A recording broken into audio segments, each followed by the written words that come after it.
ټولو خویندو ورونو ته سپیشل سلامونه وړاندې کوم. نن د افغانستان کرکټ بورډ د ایرلنډ خلاف چې کوم سیریز دی هغې ته یې لوبډله اعلان کړله.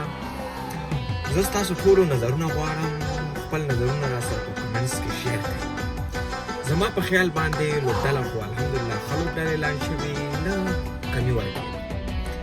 باید ابراهیم ځدران، نورعلي ځدران او منیر کاکړ چې دا کسان باید په کور باندې زړه نه شي، باید چانس ورکړي. ابراهیم ځدران که چېرته تاسو د بنګلادیش ټیسټ میچ کتلی او ډېر یو ښایسته بیټینګ چې په دې حالت باندې د افغانستان ډېر ویاړونه راوړي. افسوس چې څنګه نورعلي ځدران په کور جوړ شو، همداسې په ابراهیم ځدران هم داسې باید ونشي. منیر کاکړ هم جوړېږي، هغه ته هم باید چانس ورکړي. خو افسوس دی په کرکټ بورډ وي چې کیمپ کې هم ورله چانس ورکړي. بله خبره ده له دا کوم زه په عظمت الله عمرزي ورور باندې ډېر زیات خوشحاله شوم چې لوبډله کې نوم راغلی. الحمدلله عظمت الله الراونډر دی، د افغانستان دپاره ډېر لوبې ګټلی شي، ډېر ویاړونه راوړلی شي. شرف الدین اشرف چې زموږ الراونډر دی، هغه بیټ هم دله کوي او بالینګ هم. که بیټینګ ونه کړي بالینګ دله کوي، او که بالینګ ونه کړي بیټینګ دله کوي. مننه د کرکټ بورډ نه بدېږي. جاوید احمدي ته ډېر وخت کېږي چې چانس ورکړي، په کور کې لوبې ښې کوي، خو چې بهر انټرنیشنل ته لاړ شي هلته پرفارمنس نه شي کولی. نو کرکټ بورډ ته هم پکار ده په دې باندې ابراهیم ځدران ته چانس ورکړی او یا نورعلي ځدران ته یا کوم داسې بل لوبغاړي چې یو لوبغاړی په انټرنیشنل کې پرفارمنس نه شي کولی، باید هغه لږ وخت دپاره کښېنوي چې خپل فټنس خپلې لوبې صحیح کړي، بیا انټرنیشنل ته راوړي. شهزاد محمدي ډېر کسان تپوس کوي چې شهزاد ته هم چانس نه دی ورکړی. یوازې کرکټ بورډ دا نه وایي چې فټنس مهم دی. په کرکټ چې هر یو کس پوهېږي، په کرکټ کې فټنس زیات مهم دی.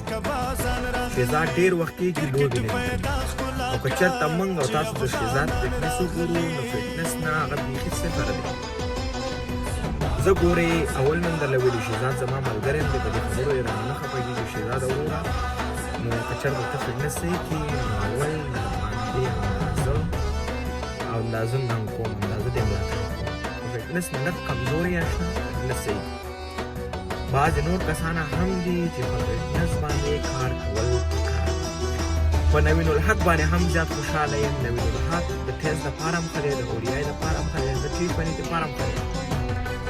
بل که موږ راشو چېرته یمین احمدي ورور د ټیسټ دپاره بهترین لوبغاړی د ټي20 هم درله کولی شي، خو اوډیای کې بل کس هم چانس ورکول پکار. مننه. سید شیرزاد ورور چې دی هغه اوسه پورې زموږ په انټرنیشنل کرکټ کې دومره ښه پرفارمنس نه دی، خو بار بار چانس ورکول کېږي. دلته به کرکټ بورډ ته موږ تپوس کوو چې واهر ولې لږ پرفارمنس یې موږ له وښیه. که تا ویسټ انډیز خلاف په ورلډ کپ کې کتلې، که تا چېرته د ویسټ انډیز خلاف چې کوم انډیا کې میچونه وو هغې کې کتلې، د ده پرفارمنس تاسو موږ ته وښیه. ولې زیاتره کسان په دې کې هم واسطې لري، خو باید واسطو ولات درویش رسولي ورور ته باید چانس ورکړی وی. داسې لوبغاړی باید په کور زوړ نه شي. ما خو درله مخکې مې یاده وکړه چې نورعلي ځدران په کور زوړ شو، همداسې ابراهیم هم زړی، همداسې درویش هم زړی. د جاوید په ځای به هم دا راوستی وی، ښه بیټینګ کوي. ما خپل نظر شیر کړئ، کنځل ستاسو حق نه دی، نظرونه مو راسره شیر کړئ. نیوکه په ما باندې هم په ما هم حق ده او په کرکټ بورډ هم. تاسو ټولو ته ښه وخت او ښې شیبې